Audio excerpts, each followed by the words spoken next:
Bună, dragilor, și bine ați venit la o nouă citire. De această dată vă invit la o citire generală. Haideți să vedem ce mesaj avem aici pentru voi. Cum este relația ta sau cum sunt relațiile tale cu ceilalți, la modul general vorbind, în această perioadă. Hai să vedem, dragii mei. Nu uitați să vă abonați, să apăsați clopoțelul, apăsați butonul de like. Sunt funcții gratuite pentru toți și așa mă ajutați aici, dar sunteți și primii care aflați atunci când apare o citire. Hai să vedem despre ce este vorba. Bun, în primul rând aveți aici, wow, un mesaj foarte clar care vă vorbește despre multă pasiune într-o relație și despre faptul că dacă ești împreună cu cineva în momentul de față, să știi că această relație durează foarte mult timp. Pasiunea se menține foarte mult timp între voi. Văd aici foarte puternic o încheiere de karmă sau faptul că ceva se încheie legat de o rivală sau legat de o supărare care tot a fost în relația voastră. Văd pe cineva care ia o decizie foarte importantă, care te bucură. Dacă ești o persoană singură, vezi că un suflet pereche e pe lângă tine, însă ai grijă la o prietenă sau vezi că este o femeie care se bagă sau o femeie căreia nu îi convine această relație și aici ar trebui să fii mult mai atent sau atent. Ok, hai să vedem mai departe. În primul rând, este o perioadă în care atât tu dai bani, primești bani, o perioadă în care reușești să te echilibrezi din punct de vedere material. Văd de asemenea niște bani pe care îi primești din străinătate sau bani care vin de pe internet, în alte cazuri, foarte intens.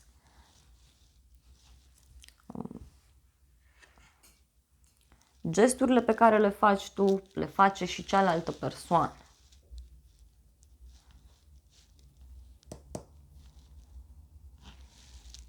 Văd aici că parcă ești telepatic cu această persoană sau cu ceilalți, în general vorbind. Reușești să te echilibrezi, reușești să faci ca lucrurile să funcționeze. Hai să vedem puțin despre ce este vorba cu acest 6 de monede. Dacă ești o persoană singură, vezi că în momentul de față apare un suflet pereche. Este prin preajma ta, însă ideea este să încerci să îți stabilești foarte bine gesturile, să stabilești foarte bine faptele pe care le faci, să fii echilibrat, echilibrată, să lași și cealaltă persoană să facă un pas, să nu faci doar tu pași, adică să nu cauți doar tu acea persoană, să nu-i dai numai tu mesaje, să-l lași sau să o lași să te sune, să te caute. Hai să vedem. Bun, văd aici că ai de dat niște bani sau zona financiară îți agită puțin relațiile. Cineva trebuie să împartă niște bani, cineva trebuie să ia o decizie, clar. Dar văd totuși și faptul că ești foarte bucuros sau foarte bucuroasă, de faptul că reușești și găsești acest echilibru. Văd că studiezi ceva, analizezi ceva în această perioadă.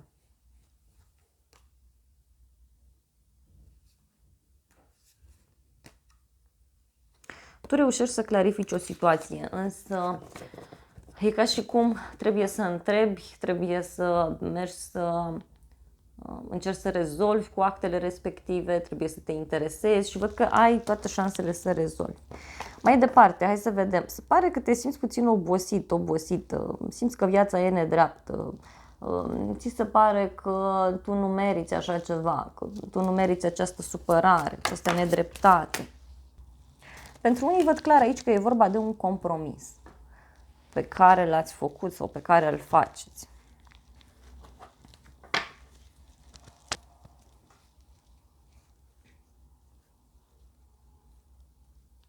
parcă ați obosit să faceți drumuri în toate părțile sau ați obosit să nu aveți ceva stabil.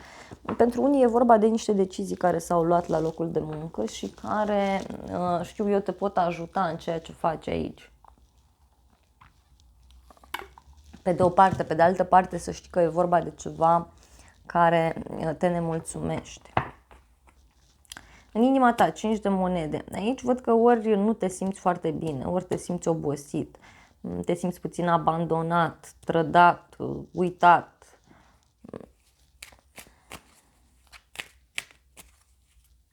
Văd totuși că în sfârșit ai trecut de o etapă, ai trecut de o perioadă agitată, din care văd că ai învățat multe lucruri, chiar dacă ceea ce s-a întâmplat a fost dureros. Dacă e vorba de o relație, e clar aici că începi și ai pretenții, începi și ceri celelalte persoane ceea ce tu consideri că este de drept al tău.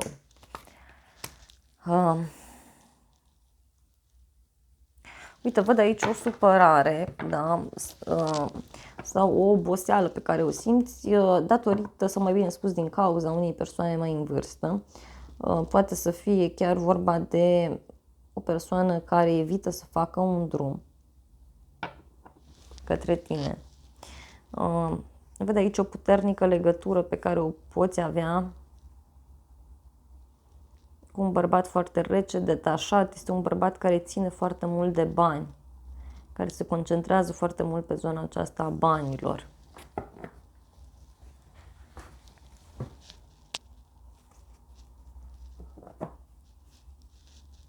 Nu îți place ție ceva ce ține de un drum, ceva ce ține de o persoană dragă ție. Un drum într-un loc sărăcăcios. Văd că ești într-o perioadă în care vrei mai mult să stai puțin singur sau singură.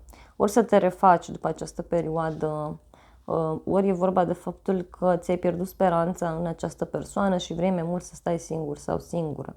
Vrei și tu ceva stabil, vrei și tu ceva serios. Apoi, turnul, avem aici, care vine și îți transmite faptul că, uite, tu în momentul de față te rupi dintr-o problemă, te rupi dintr-o situație dificilă pentru sufletul tău. Ai ieșit din zona de confort, uite, și faci lucruri noi.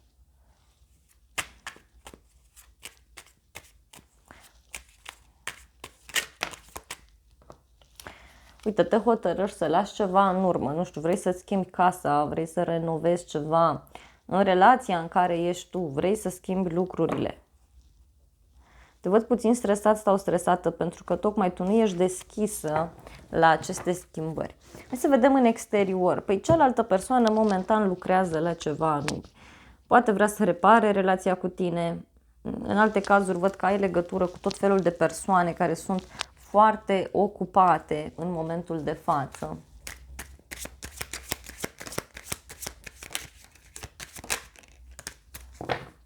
Da? Hai să vedem. Da, cineva care se pregătește de o întâlnire și cineva care își face tot felul de iluzii în legătură cu tine. O invitație foarte plăcută pe care o primești din partea unei femei. Dacă ești bărbat, dacă ești femeie, e vorba de un bărbat care îți pregătește ceva aici și parcă își face tot felul de iluzii. În inima celelalte persoane, 6 de spade. Păi cineva abia așteaptă să facă acest drum, abia așteaptă să te întâlnească, abia așteaptă să îți fie alături.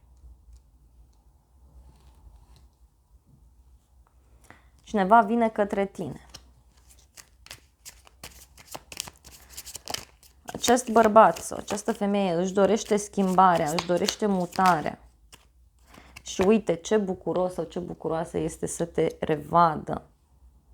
Dacă e vorba de o relație la distanță, această persoană abia așteaptă să te cunoască, abia așteaptă să te vadă.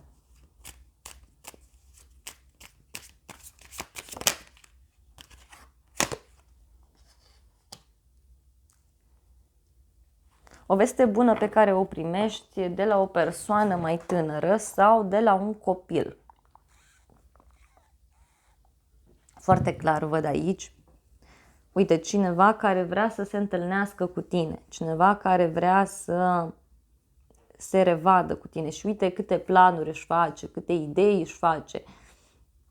își imaginează că întâlnirea cu tine o să fie într-un anumit fel.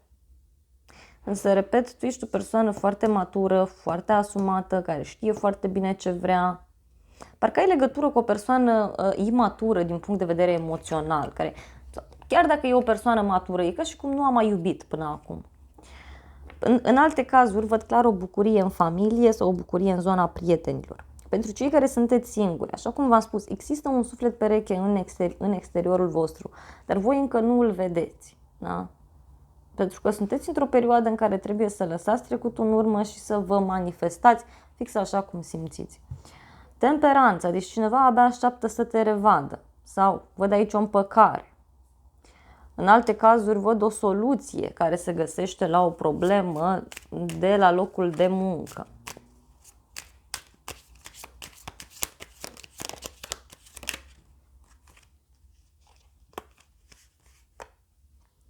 Uite, deci cuiva este dor de tine. Da? Și parcă este cineva care încearcă să te convingă de ceva anume. Dragilor, atenție la un compromis. Fie că e vorba de zona profesională, fie că e vorba de planul personal. Atenție puțin din acest punct de vedere. Văd o persoană care se simte foarte atrasă de tine și care nu vrea să renunțe, care nu vrea să te lase. Fie că e vorba de șeful, de șefa, de o persoană pentru care tu lucrezi. Ideea este că acest 5 de spade este și la tine și la această persoană. Hai să vedem ce-i cu 5 de spade. Mai vreau o carte.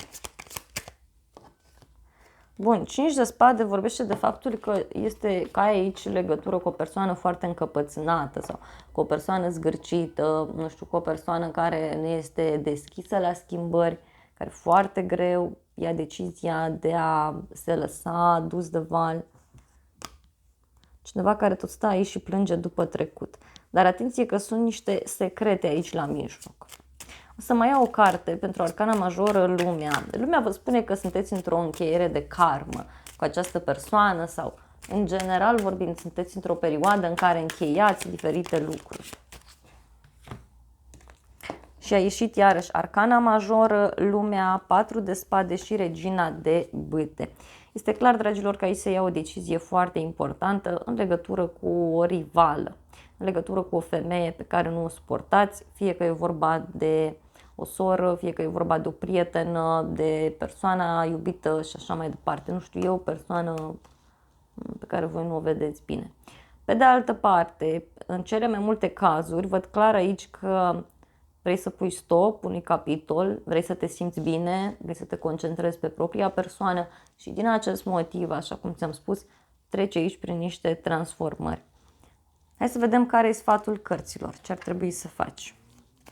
Și uite, e și 3 de spade, deci e clar vorba de o perioadă în care ceva se încheie. Care e sfatul? Sfatul este să privești lucrurile în perspectivă. Da? Și poate chiar să încerci să găsești o soluție de mijloc. Sfatul este să iei o pauză, să cântărești lucrurile foarte bine și să le lași să curgă mai departe. Uite, să te simți bine, să te distrezi, ăsta este sfatul, să trăiești momentul. Și să încerci să găsești toate soluțiile necesare.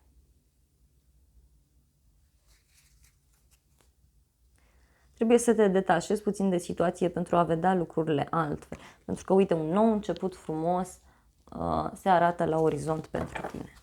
Hai să vedem și zodiile implicate. Și avem Rac, Scorpion, Săgetător, Leu, Scorpion, Taur, Vărsător, Fecioară, Rac, Gemeni,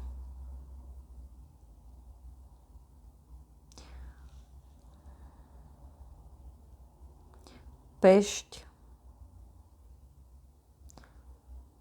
Capricorn,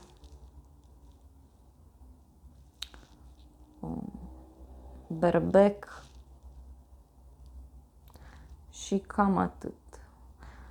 Și Balanță mai văd aici. Dragilor, acestea au fost previziunile de această dată. Eu vă mulțumesc frumos pentru atenție. Nu uitați să vă abonați canalului, apăsați clopoțelul, apăsați butonul de like și de asemenea vă invit cu drag la încă o altă citire dacă vreți să mai vizionați.